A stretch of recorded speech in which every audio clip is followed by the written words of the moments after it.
Wedges can be a great help when it comes to addressing our comfort and concealment problems, but if we make them too big or too small, or even place them incorrectly, they can actually make our concealment problems worse. Before we dive into these common wedge mistakes, make sure you save this video to watch next. This video will explain how to place your wedge in order to solve your specific concealment struggles, and you can watch this video to learn how to make your very own custom DIY wedge at home. Now let's get into these common wedge mistakes. The most common wedge mistake I see is just improper placement. You always want to place your wedge on the opposing side of your concealment problem area. Is your rear sight printing? Place the wedge centered or bias off to the grip side of your gun. Having grip printing issues? Place the wedge bias to the sight channel portion of your holster. Usually forgetting to or simply not knowing to bias your wedge off to one side or another won't produce drastic negative effects.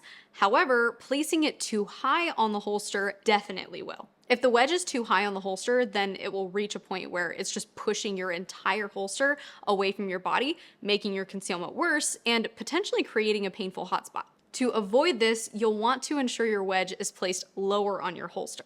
The second most common wedge mistake I've noticed is either using a wedge that is too big or a wedge that's too small. If your wedge is too small, you may cause a painful hotspot throughout the day. And on the flip side, if your wedge is too big, then you may create a hotspot just due to the amount of force that's going into it. Having a wedge that is too large can also cause the issue that I mentioned earlier, where it ends up just kind of pressing the entire gun further away from your body instead of just the muzzle. The third most common wedge use mistake I've noticed is not using the correct shape. This one goes hand in hand with using a wedge that's too small or too big, but a wedge can also be perfectly sized, but not the correct shape. If your wedge has somewhat of a peak to it, it will almost certainly cause a painful hotspot. To mitigate hotspots, you want to choose a wedge with the most organic shape. And the final most common wedge mistake is using one when you simply don't need it.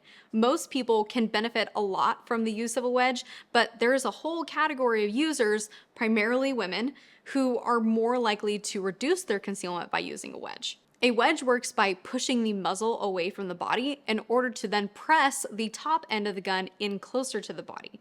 This works great for those who wear looser fitting pants or longer shirts, but can cause noticeable below the belt printing for those of us who wear more fitted pants or tucked in or shorter shirts. Now, that's not to say that ladies or gents who are still into the skinny jean trend can't benefit from wedge use, but it's important to keep in mind that wedge use fundamentally adds more bulk below your belt line. Hopefully this video helps you to avoid some of these common concealment mistakes.